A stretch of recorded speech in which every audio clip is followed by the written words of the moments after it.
Mayong hapon sir. Ang unsay atong pangalan sir?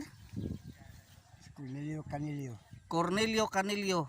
Nagpuyo sa Dilapa, Procatro, Quezon Bukidnon. Okay. Primero pa nimo tong gamit sa ato ang promised land sa paggamit mo sa humay sir ba? Oh, kato pa yun. Primero pa. Pila gani kasako ang imuhang naabot sir? Sa una, makuha na ko itong 110 kasako. 110. O karon 155 kasako kung nakuha. 155 kasako. Nga ako na siyang gispihan na to. Okay. Sa ato pa nakabunga gid ang abagahan sir no? Kabunga. Kabunga. Unya pila gani ka kilo ang kuan sir? Ang kada sako sir? 60 kilos ang kada sako. 60. Pati nakuha sa ato pa 60. Mga 10,000 kilo sir no? Ang imo nakuha sa pila kadako na nga area sir? Kuha na 20. 1.2 hingkuha og 155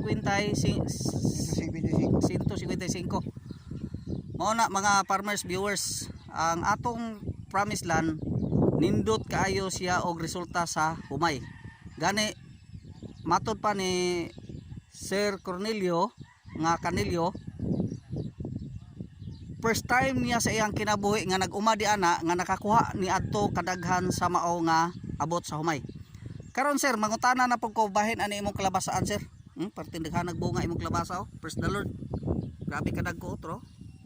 Dagko kay bunga gyud klaro kay diri Danero kay mga des. Okay. Pila na ka naka-spray ani sir? Kay isa ra pagbulak. Okay. Kay isa ra gani siya naka-spray sa pagbulak sa ato nga kalabasa. Wala pa gini siya wali.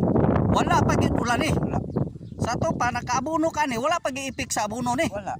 Kay iinit na. Wala siya, daot no sa abono. Nadaot tinuod sa abuno.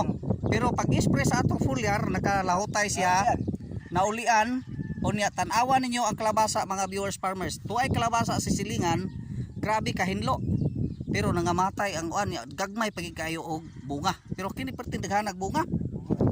Nagtapat-tapat ang bunga oy. No? No, tapaw naglingkit gagmay nga bunga.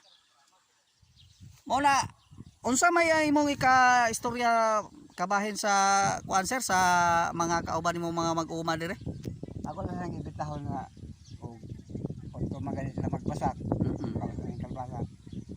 Paano mas kung humay aron kasundog sa mo pagpangispe. Okay, aron makatry sab sila. Okay. Natalawan naman ginako. Natilawan na nimo. Sa ato pa sir, gusto ka nga masulayan po sa mga mag-uuma nga ang imong nakabot karon nga abot makabot usab sa mga kauban nimo nga mga mag-uuma diri sa Purok 4 Dilapa, Quezon Bukidnon. Okay, salamat kayo mga viewers farmers. Salamat kay sir sa imo nga gamay nga interview sa paggamit nimo sa ato nga product ni ini nga kalabasaan ug sa imong humay.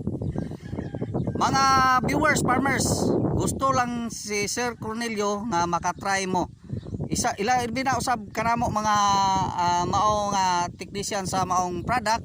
Gusto lang ko mga viewers farmers nga kamo makatagamtam og kaayo sa ato nga product nga diin gamay ra mo gasto, maayo mo og abot. Daghang salamat viewers. Bye-bye.